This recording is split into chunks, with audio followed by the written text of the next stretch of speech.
Before we start, I want to thank everyone for all their support on the previous video. I especially appreciate all of you guys putting effort into the comments.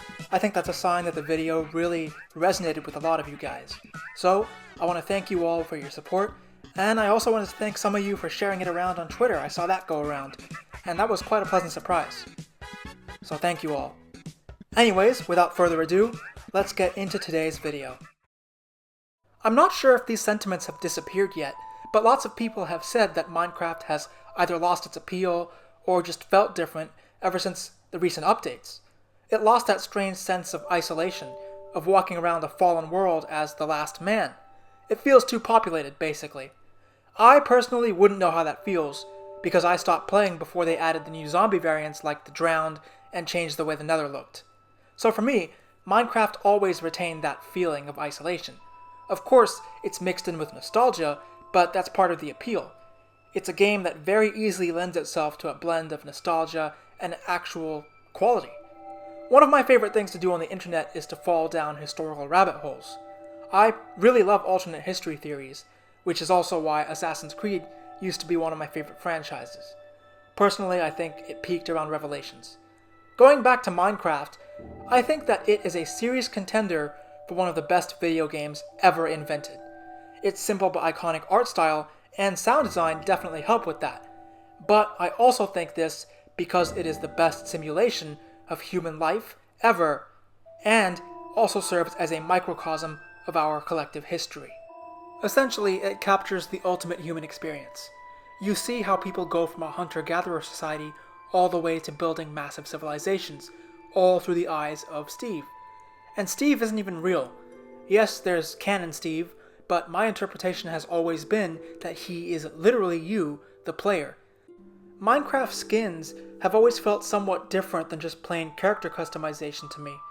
Using a skin feels like, instead of just customizing a character to look like how you want, you are literally placing an expression of yourself, and thus placing yourself into the Minecraft world. Plus the fact that Steve is a silent protagonist means you can make him say and think whatever he wants. He's not even like Gordon Freeman or anything like that. He's just you. Now let's get into what I mean by Minecraft being a pure expression of humanity. Think about this.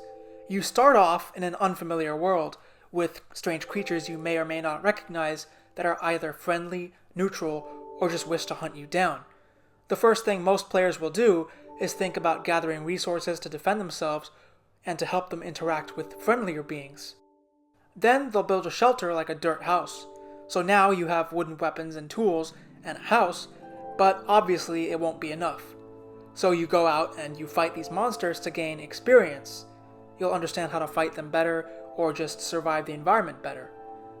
Eventually, you figure out how to get even sturdier materials, giving you stronger weapons, a better living space, and even armor.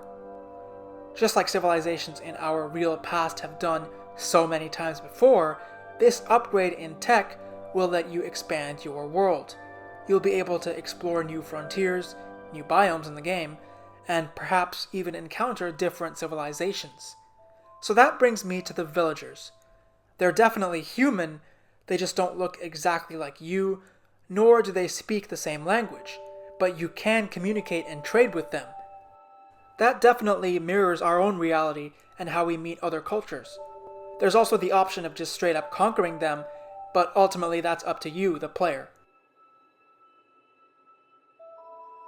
The Illagers add a different aspect to the villagers, that they have factions with their own history, all of which happened before you reached them. This can describe the Minecraft world as a whole. Lots of things have happened before you got there, and lots of things will happen after you leave. Games with that vibe are some of my favorites. As you get stronger in Minecraft, your character will turn from a guy into the guy. At the same time, regardless of your actions, you'll always remain just a part of this larger world. After all, you can go build something insane like Coruscant in Minecraft, but the NPCs will keep going about their lives. You don't necessarily have to go crazy with the realism as much as like a milsim game to make something feel realistic or immersive. Making the player the guy is a different type of fun, but stuff like this definitely counts as more immersive and realistic in an abstract sort of way. I actually think in terms of this, the FromSoft games do the same thing as Minecraft. There's also a new game I want to give some attention to that similarly makes you just one part of a larger world. And that game is The Forever Winter. You are just a lowly scavenger in an eternal war. You're not the guy, you're just a guy. We'll have to wait to see more gameplay footage to see if someone's crazy enough to stand up to the mechs out there in The Forever Winter. Because that's also an expression of how humans have worked. We've all been regular people until someone out there decides to be crazy enough to turn into the guy. Something else that's interesting is that in games like these, and especially in Minecraft, you're able to make your own hero's journey. You can interpret the existing builds and the world around you in your own way. I'm sure that lore exists for all these things, but there's still plenty of space for your own individual imagination to go wild. One of the things that always fascinated me was wondering who left the desert temples behind and the other abandoned mine shafts and stuff.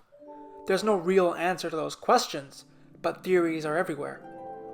I think Minecraft evokes a very specific feeling of exploration, of going on expeditions, exploring unknown frontiers, charting them, and so on.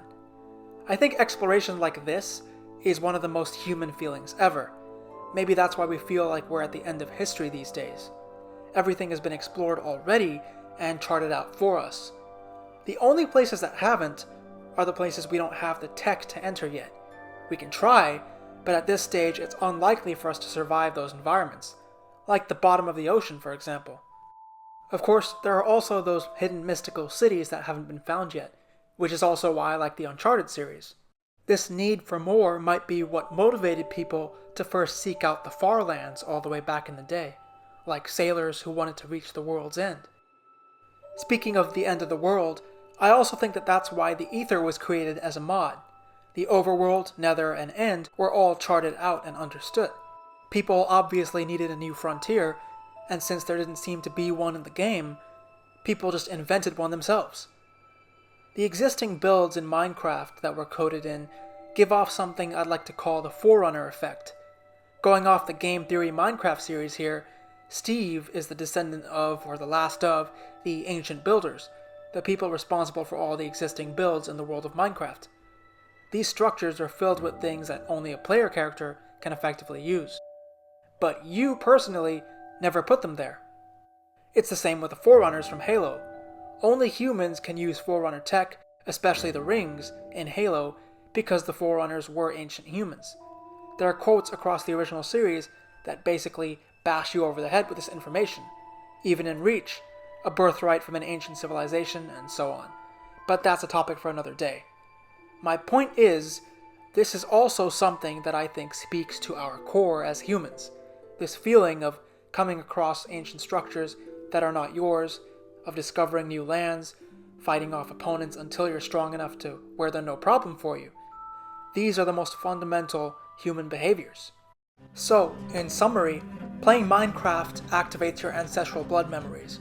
You communicate with your ancestors not through the Animus, but as you explore the blocky world that basically simulates what your life would be like in nature. There is no need for any higher technology. We've already reached the peak. You, and all those who came before you, are united by being Minecraft Steve together across time. So, thanks for watching everyone. Hope you enjoyed the video. If you made it all the way to the end, you can type any version of Herobrine in the comments. Let me know what you guys think of this idea of Minecraft reflecting the real world in the comments below. I think it'd be an interesting discussion. See you all next time.